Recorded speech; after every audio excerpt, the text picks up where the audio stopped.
Hi, welcome to this lecture. In this lecture, you are going to learn CSS class and ID selectors because now you are familiar with basic CSS selectors, and I think it is time to introduce you two new CSS selectors which are classes and IDs. CSS classes and IDs are basically selectors and they are used to target specific elements on a web page. It is the way to manipulate HTML elements uniquely. I mean, by using class and ID selectors, you can easily access specific elements on a web page and can apply style to these web elements uniquely. CSS IDs are unique identifiers. Once you use an ID for one element on a web page, the same ID cannot be used elsewhere within the same web page. For example, you have a paragraph with an ID main. You cannot have the same ID for another paragraph. So always remember, each element can have only one ID and each page can have only one element with that ID. On the other hand, CSS classes are not unique. You can use the same class on multiple elements. You can use multiple classes on the same element. For example, you have a paragraph with class content. You can have another paragraph with class content as well.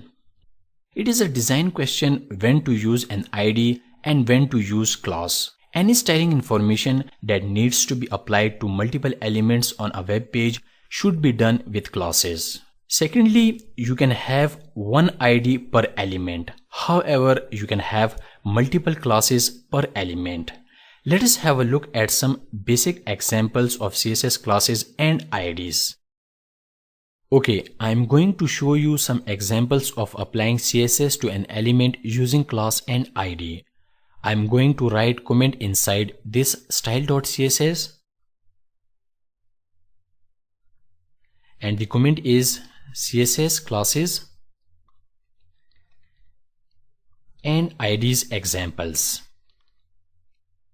By this way you write comment inside CSS file. I'll go to index.html file and I will look what I have for example markup. We have h1, p and div, and there is p element inside this div. Okay, these are just example markup. I'm going to add an ID to this p element and the ID is main.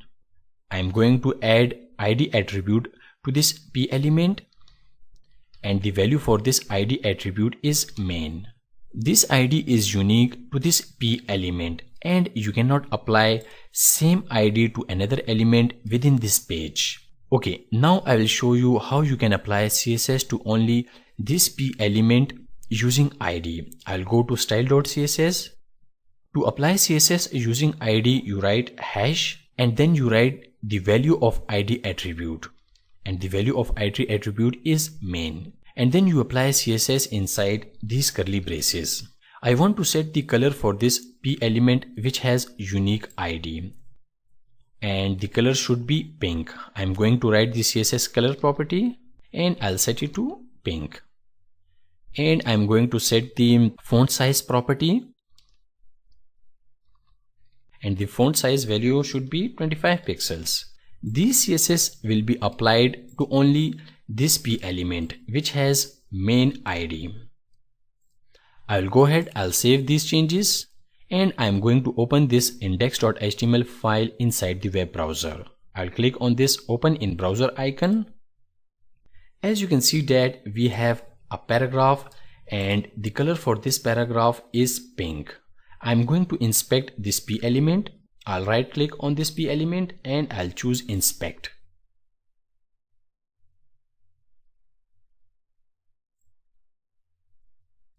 Okay, as you can see this p element is selected and it has an ID and the value for this ID is main. And this is the CSS rule set for this main ID. So by this way you can apply CSS to an element using CSS ID. So IDs are unique and you cannot apply the same ID to another element. Next, I am going to show you how you can use CSS class to apply style to an element. I'll go to index.html file and we have this p element which is inside this div element. I'm going to apply class to this p element.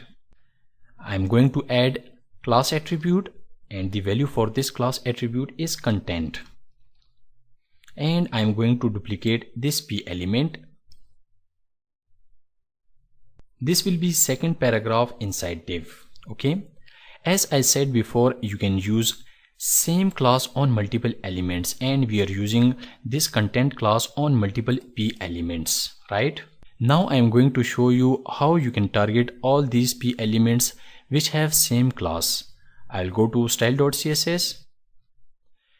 To access elements which have class attribute, you write dot and then the name of the class, and in this case the name of the class is content, and then opening and closing curly braces, and you write CSS inside these braces.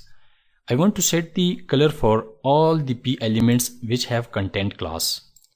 I'm going to write the CSS color property, and the color should be black. Next, I want to set the background color property, and the background for p elements which have content class should be pink. After that, I want to set the font size, and the value for the font size property should be 20 pixels. I'll go ahead, I'll save these changes, and I'm going to refresh this page, and now you can see that we have two paragraphs. This is the first paragraph and this is the second paragraph, and both paragraphs have same class, and the value for this class is content, and you can see the rule set for this content class. So by this way you can apply CSS to HTML elements using CSS class, and you can see that a same class is applied to both p elements. These are basic examples of CSS classes and IDs. You will definitely learn more when you will start styling real solo website. So be patient and stay with me, because I want to make some base for you before we jump into something big. Okay, I will delete these examples because we don't need them. I'll keep the style.css clean. Please go ahead and do some practice with basic CSS classes and IDs, because we will be using CSS classes and IDs for our solo website. Have a good practice, and I'll see you in next lecture. Thanks.